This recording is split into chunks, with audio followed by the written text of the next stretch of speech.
The people, the headlines, the issues impacting you, all on This Week in Cincinnati on 9 on Your Side.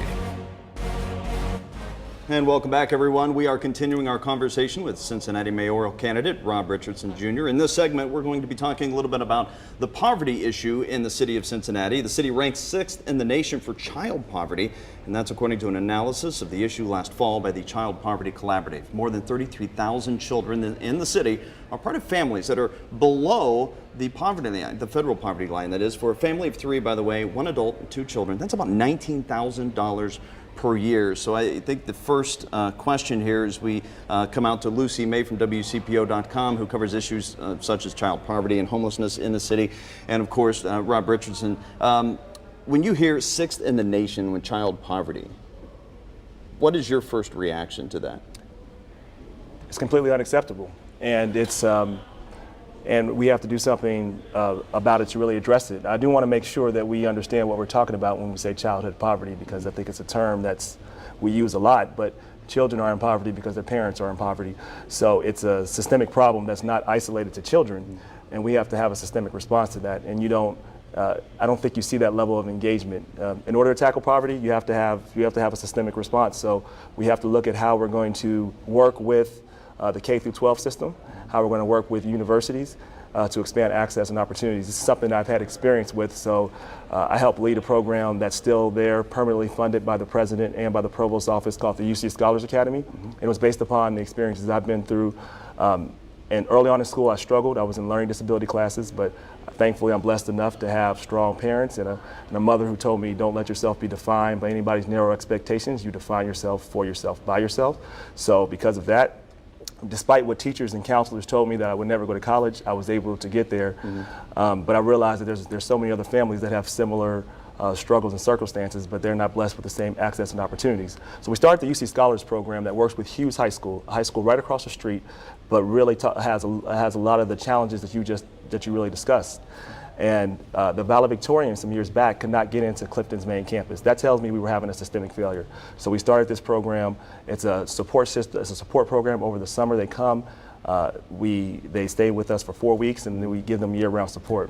One of my most I think the most important thing that I did while I was there, a student said the UC Scholars Academy made her realize that she had power, and she did, and she was exposed. And we've had many students now, a lot more come from Hughes, and we want to expand that program and that initiative and take it on a regional level where you can have a city that's working with our universities that's also working with K through 12. We haven't had that level of thought and vision really engaged at the city level yet. Now, Lucy, you've covered obviously this issue in depth. What kind of hurdles do you see him facing if he becomes mayor? Well, there certainly are plenty of hurdles when it comes to tackling the issue of poverty and childhood poverty, family poverty, as you point out.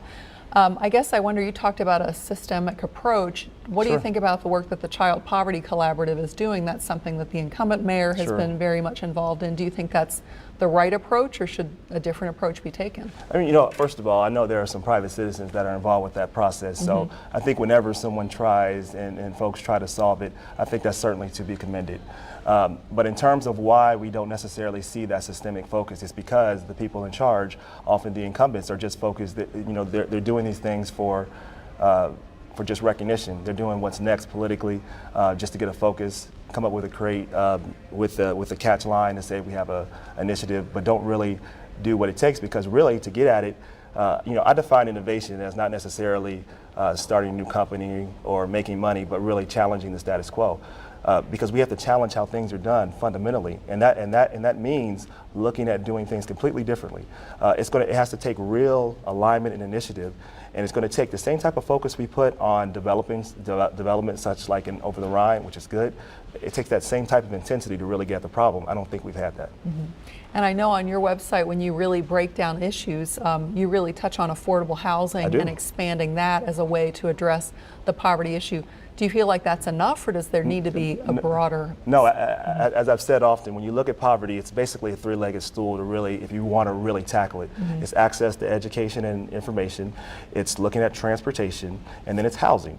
And it's making sure your policies of all three are aligned. And it's working with the university, it's working with K through 12, and it's working with startup and industry to really have policies that incentivize tackling poverty, and that really make it make folks understand that this is going to be a central focus of this administration. And that has never happened from either the incumbent mayor or the incumbent council member who, again, have been there for nearly 18 years. Well, infrastructure is a major part of your job, should you be elected, of course. And so coming up, the conversation is going to continue from sidewalks to airports.